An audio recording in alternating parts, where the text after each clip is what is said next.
অন্তর্বর্তী সরকারের প্রধান উপদেষ্টা ডক্টর মোহাম্মদ ইউনূসের পদত্যাগের গুঞ্জন ছড়িয়ে পড়ার পর থেকেই রাজনৈতিক অঙ্গন উত্তপ্ত।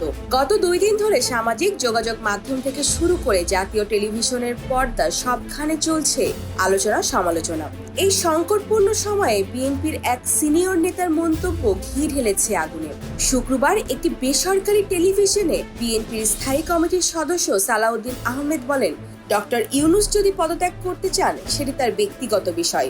আমরা তার পদত্যাগ চাইনি, তবে যদি তিনি নিজে থেকে দায়িত্ব ছাড়তে চান রাষ্ট্র বিকল্প ব্যবস্থা খুঁজে নেবে। অর্থাৎ ডক্টর ইউনূসের বিদায় বিএনপির জন্য কোনো সমস্যা নয় বলে স্পষ্ট করেন তিনি। এই মন্তব্যের প্রতিক্রিয়ায় মাঠে নামেন এনসিপি। জাতীয় যুব শক্তির আহ্বায়ক ও এনসিপি নেতা অ্যাডভোকেট তারিকুল ইসলাম রাতেই তার ভেরিফাইড ফেসবুক পেজে এক কড়া পোস্ট দেন।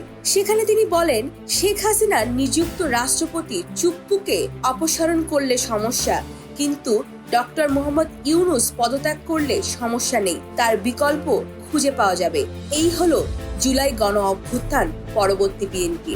তারিকুলের বক্তব্যে পরোক্ষভাবে ইঙ্গিত করা হয় বিএনপি এখন নিজের রাজনৈতিক সুবিধার দিকে তাকিয়ে বক্তব্য দিচ্ছে।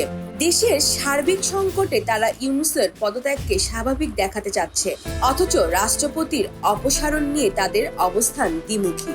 বিশ্লেষকরা বলছেন, এই রাজনৈতিক মন্তব্য পাল্টাপাল্টি একটি বড় সংকেত বহন করে। অন্তর্বর্তী সরকারের অস্তিত্ব, বিশ্বাসযোগ্যতা এবং নেতৃত্ব নিয়ে যেমন প্রশ্ন উঠেছে, তেমনি রাজনৈতিক দলগুলোর অভ্যন্তরীণ অবস্থান ও উদ্দেশ্য নিয়েও সাধারণ মানুষের মধ্যে সন্দেহ তৈরি হচ্ছে। এই পরিস্থিতিতে সবচেয়ে বড় প্রশ্ন, ডক্টর ইউনূস যদি সত্যিই পদত্যাগ করেন তবে কে হবেন তার উত্তরসূরি? আর এই পদত্যাগের পেছনে যে চাপ রয়েছে তা কি শুধু রাজনৈতিক, নাকি আরো গভীর কিছু? রাজনীতির এই নাটকীয় মোড় আরো কোন দিকে যাবে সেটাই এখন দেখার বিষয়। তবে এটুকু নিশ্চিত, রাজপথের উত্তাপ এখন কেবল আন্দোলনের নয়, বরং নেতৃত্ব আর বিশ্বাসেরও।